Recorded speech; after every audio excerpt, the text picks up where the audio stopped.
അപ്പോൾ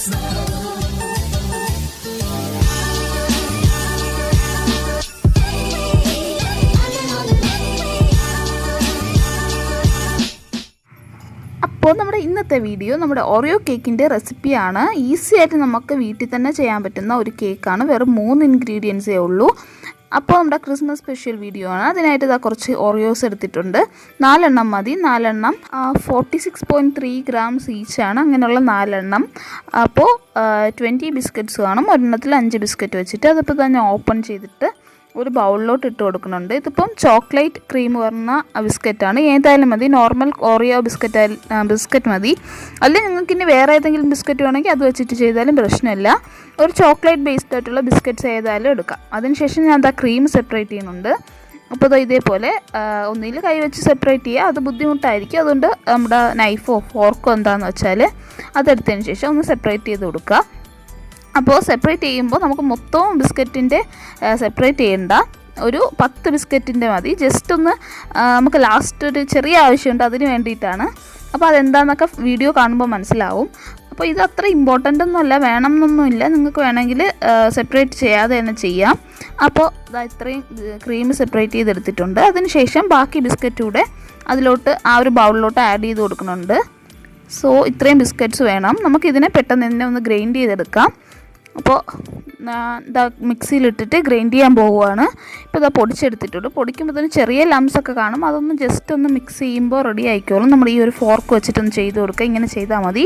next ബേക്കേഴ്സിൻ്റെ baking powder എടുത്തിട്ടുണ്ട്. അപ്പോൾ ഡബിൾ ആക്ടിങ് ബേക്കിംഗ് പൗഡർ അതെടുത്തതിന് ശേഷം 1 ടേബിൾ സ്പൂൺ ആഡ് ചെയ്ത് കൊടുത്തിട്ടുണ്ട്. അതിന് ശേഷം നമ്മൾ ഈ ഒരു ബിസ്ക്കറ്റ് പൗഡറിൻ്റെ കൂടെ ഒന്ന് മിക്സ് ചെയ്തെടുക്കുക.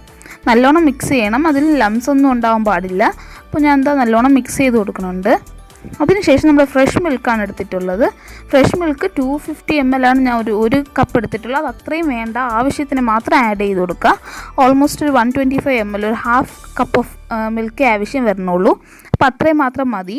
അപ്പോൾ അത് ആഡ് ചെയ്തതിന് ശേഷം നല്ലോണം ഒന്ന് മിക്സ് ചെയ്തെടുക്കുക. സോ മിൽക്ക് ഒരുമിച്ച് ആഡ് ചെയ്യാൻ പാടില്ല, കുറച്ച് ആഡ് ചെയ്ത് ഇതേപോലെ ക്രീമാക്കി എടുക്കണം. നല്ലൊരു കൺസിസ്റ്റൻസി വരും. ഒരു റിബൺ കൺസിസ്റ്റൻസി എന്നാണ് പറയുക. ഈ കൺസിസ്റ്റൻസി നമുക്കത് അറിയാൻ പറ്റും. നമ്മൾ ഈ ഫോർക്കിൽ ഇങ്ങനെ എടുക്കുമ്പോൾ റിബൺ പോലെ ഇങ്ങനെ വീഴുമ്പോൾ അതാണ് ആ കൺസിസ്റ്റൻസി. നെക്സ്റ്റ് ഞാൻ ഒരു പാത്രം പ്രീ ഹീറ്റ് ചെയ്യാൻ വേണ്ടി വെച്ചിട്ടുണ്ട്. ഇത് നമ്മുടെ ഇഡ്ഡലി പാത്രമാണ്. ഇഡ്ഡലി പാത്രത്തിലാണ് നമ്മൾ കേക്ക് ചെയ്യാൻ പോണത്. സോ അതിലോട്ട് കുറച്ച് വെള്ളം ഒഴിച്ചതിന് ശേഷം പ്രീ ഹീറ്റ് ചെയ്യാനായിട്ട് വെക്കുക. വച്ച് ഒരു 5 മിനിറ്റ്സിന് ശേഷം 5 അല്ല 10 മിനിറ്റ്സ് അത് പ്രീ ഹീറ്റ് ചെയ്യണം. അപ്പോൾ ആ സമയം എന്താ ഞാൻ കേക്ക് മോൾഡിന് വേണ്ടിയിട്ടൊരു പാത്രം എടുത്തിട്ടുണ്ട്. അതിലോട്ട് കുറച്ച് ഓയിൽ ഇട്ട് കൊടുത്തിട്ടുണ്ട്. അപ്പോൾ നിങ്ങൾക്ക് ഏത് ഓയിൽ വേണമെങ്കിലും എടുക്കാം. ബട്ട് കോക്കനട്ട് ഓയിൽ ഞാൻ പ്രിഫർ ചെയ്യണില്ല. വേറെ ഏത് വെജിറ്റബിൾ ഓയിൽ വേണമെങ്കിലും ആഡ് ചെയ്ത് കൊടുക്കാം. ഇങ്ങനെ നല്ലോണം ഗ്രീസ് ചെയ്യുക. അതിനുശേഷം നമ്മളൊരു ബട്ടർ പേപ്പർ എടുത്തിട്ടുണ്ട്. ബട്ടർ പേപ്പറോ പേസ്മെൻറ്റ് പേപ്പർ എന്നൊക്കെ പറയുന്ന പേപ്പറാണ്. നമുക്ക് വീട്ടിൽ തന്നെ ചെയ്യാൻ പറ്റും. ഇത് അറിയാത്തവർ ആരെങ്കിലും ഉണ്ടെങ്കിൽ ഒന്ന് കമൻറ്റ് ചെയ്യാൻ, ഞാൻ ചെയ്യാം. ഞാൻ വീട്ടിലുണ്ടാക്കിയ പേപ്പറാണ്. അതിനുശേഷം വീണ്ടും ഓയിൽ ഇട്ടിട്ടൊന്ന് ഗ്രീസ് ചെയ്ത് കൊടുക്കുന്നുണ്ട്. അപ്പോൾ ഈ ഒരു പേപ്പറിൻ്റെ എങ്ങനെ ചെയ്യണമെന്ന് എല്ലാവർക്കും അറിയാമായിരിക്കും. അറിയാത്തവർ ഉറപ്പായിട്ടും കമൻറ്റ് ചെയ്യുക. അതിനുശേഷം നമ്മുടെ ഈ ഒരു ബാറ്റർ അതിലോട്ട് ഒഴിച്ചു കൊടുക്കുന്നുണ്ട്. സോ ഇതാണ് നമ്മുടെ കൺസിസ്റ്റൻസി. ഇതിലിപ്പോൾ നിങ്ങൾക്ക് മനസ്സിലാവുന്നുണ്ടായിരിക്കും റിബൺ കൺസിസ്റ്റൻസി. അതിങ്ങനെ റിബൺ പോലെ വീഴുന്ന ഈ ഒരു കൺസിസ്റ്റൻസിയിലാണ്. സോ മൊത്തം ഞാൻ അതിലോട്ട് ആഡ് ചെയ്ത് കൊടുക്കുന്നുണ്ട്. നമ്മൾ സിംഗിൾ കേക്കാണ് ചെയ്യണം, ലെയറൊന്നുമല്ല. സോ കുറച്ച് എടുത്തിട്ടുള്ളൂ. ഞാൻ ജസ്റ്റ് ഒന്ന് ചെയ്ത് നോക്കാൻ വേണ്ടിയിട്ടൊക്കെ ഒന്ന് ചെയ്തതാണ്. ഞാൻ എപ്പോഴും ചെയ്യാറൊന്നുമില്ല. അപ്പോൾ അതുകൊണ്ട് തന്നെ എനിക്ക് അതിൻ്റേതായ എക്യുപ്മെൻറ്റ്സും ഐറ്റംസ് ഒന്നും കയ്യിലില്ല. ഞാൻ എങ്കിലും ഉള്ളത് വെച്ചിട്ടാണ് ചെയ്യുന്നത്. അതിനുശേഷം ഇങ്ങനെ ഒന്ന് തട്ടി കൊടുക്കുക. അത് മറന്നു പോകാതിരിക്കുക. ആ എയർ ബബിൾസ് പോകാൻ വേണ്ടിയിട്ടാണ്. എന്നിട്ട് നമുക്ക് നമ്മുടെ ഈ ഒരു ഇഡ്ഡലി പാത്രത്തിലോട്ട് വെച്ച് കൊടുക്കാം. അത് ഇറക്കി വെച്ചിട്ടുണ്ട്. അതിനുശേഷം നമുക്ക് അതൊന്ന് അടച്ചു കൊടുക്കണം. അപ്പോൾ എയർ ബബിൾസിന് പോകാനായിട്ട് ഒന്ന് തട്ടി കൊടുക്കാനായിട്ട് മറന്നു പോകാതിരിക്കുക. അതിനുശേഷം നമുക്ക് 20 മിനിറ്റ്സ് വെയിറ്റ് ചെയ്യണം. ആ സമയം നമ്മുടെ ക്രീം എടുത്തിട്ടുണ്ട്. ക്രീം എടുത്തതിന് ശേഷം നല്ലോണം ഒന്ന് ബീറ്റ് ചെയ്യണം. അപ്പോൾ ജസ്റ്റ് ഒന്ന് മിക്സ് ചെയ്തതിന് ശേഷം നമുക്ക് 2 ടേബിൾ സ്പൂൺ ഫ്രഷ് മിൽക്ക് തന്നെ ആഡ് ചെയ്ത് കൊടുക്കാം. ആഡ് ചെയ്യുമ്പോൾ നമ്മുടെ ഒരു ചിൽഡ് മിൽക്ക് തന്നെ ആഡ് ചെയ്യാനായിട്ട് ട്രൈ ചെയ്യുക. അപ്പോൾ നല്ലോണം മിക്സ് ചെയ്യുക. അപ്പോഴത്തേക്കും അതിൻ്റെ കൺസിസ്റ്റൻസിയൊക്കെ ചേഞ്ചായി വന്നോളും. സോ നല്ലോണം മിക്സ് ചെയ്താൽ ഇപ്പോൾ അത് ക്രീം ആയിട്ടുണ്ട്. അപ്പോൾ ഇതിന് കളർ അത്രയ്ക്ക് ഉണ്ടാവില്ല. അപ്പോൾ കളർ വേണമെന്നുണ്ടെങ്കിൽ കുറച്ച് ഫുഡ് കളർ ആഡ് ചെയ്യാം. ഞാനൊന്നും ആഡ് ചെയ്തിട്ടില്ല. സോ 20 മിനിറ്റ്സ് കഴിഞ്ഞിട്ടുണ്ട്. അപ്പോൾ കറക്റ്റായിട്ട് ജസ്റ്റ് കുറച്ചുകൂടെ ഒന്ന് വേവാനായിട്ടുണ്ട്. അപ്പോൾ ഞാനൊരു 25 to 30 മിനിറ്റ്സ് ഒക്കെ വെച്ചതിന് ശേഷം എടുത്തപ്പോൾ കറക്റ്റായിട്ട് വന്നിട്ടുണ്ട്. ഇതിന് കുറച്ച് കൂളാവണം. അപ്പോൾ കൂളായിട്ടുണ്ട്. കൂളായതിന് ശേഷം നമ്മൾ ഏതൊരു ട്രെയിലോട്ടാണോ എന്തിലോട്ടാണോ ആക്കാനുള്ള അതിലോട്ടൊന്ന് തട്ടി കൊടുക്കുക.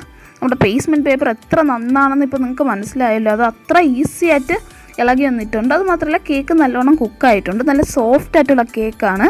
നിങ്ങൾക്കത് കാണുമ്പോൾ തന്നെ മനസ്സിലാവുന്നുണ്ടാവും. നല്ല സോഫ്റ്റ് ആയിട്ടുള്ള സിമ്പിൾ കേക്കാണ്. ഞാൻ കട്ടി കുറച്ചിട്ടാണ് ചെയ്തിട്ടുള്ളത്. നെക്സ്റ്റ് ഇതേപോലെ ഒരു ക്ലീൻ ആയിട്ടുള്ള പേപ്പറല്ല കവർ എടുക്കുക. കവർ എടുത്തതിന് ശേഷം നമ്മൾ ഈ ഒരു ക്രീം അതിലോട്ട് ആഡ് ചെയ്ത് കൊടുക്കുക. നമ്മൾ ഒരുപാട് ക്രീം ഉണ്ടെങ്കിൽ മാത്രം ഇങ്ങനെ ചെയ്താൽ മതി. ഞാനിപ്പോൾ നിങ്ങൾക്കൊന്ന് പറഞ്ഞു തരാൻ വേണ്ടിയിട്ട് ഇങ്ങനെ ചെയ്തതാണ്. നമുക്ക് പൈപ്പിംഗ് ഒന്നും ചെയ്യാൻ പോകില്ല, ജസ്റ്റ് ഒന്ന് അപ്ലൈ ചെയ്ത് കൊടുക്കാൻ വേണ്ടിയിട്ടാണ്. ഞാൻ ജസ്റ്റ് ഇങ്ങനെ ലൈൻ ചെയ്തതിന് ശേഷം ചെയ്യണത് എന്തുകൊണ്ടാണെന്ന് വെച്ചാൽ നമ്മൾ നോർമലി നമ്മൾ ക്രീം വെച്ചിട്ട് ഇങ്ങനെ അതൊന്ന് അപ്ലൈ ചെയ്ത് കൊടുക്കുന്നതിനെക്കാട്ടിലും നമ്മളിങ്ങനെ ഒന്ന് ലൈൻ ചെയ്തിട്ടോ അല്ലെങ്കിൽ ഇങ്ങനെ കുറച്ച് ചെറുതായിട്ടൊന്ന് ഇട്ട് കൊടുത്തതിന് ശേഷം ഇങ്ങനെ കറക്റ്റ് ചെയ്യുന്നതായിരിക്കും കുറച്ചുകൂടി ഈസി. അതുകൊണ്ടാണ് ഞാൻ അങ്ങനെ കാണിക്കാൻ വേണ്ടിയിട്ടാണ് ആ പേപ്പർ കവർ എടുത്തത്. ഇതൊരു ടിപ്പാണ് കേട്ടോ. സോ ചെയ്യുമ്പോൾ നിങ്ങൾ സ്പാച്ചുല വെച്ച് ചെയ്യുന്നതായിരിക്കും നല്ലത്. അല്ലെങ്കിൽ ഇതേപോലെ ഒന്ന് സ്പൂൺ വെച്ച് ചെയ്യുക. സോ ഞാൻ ഇപ്പോൾ ഒന്ന് 3 ചെറിയൊക്കെ വെച്ച് ഡെക്കറേറ്റ് ചെയ്തിട്ടുണ്ട്. നമ്മളെ കേക്ക് റെഡി ആയിട്ടുണ്ട്. ഇതാണ് നമ്മുടെ ഓറിയോ കേക്ക്.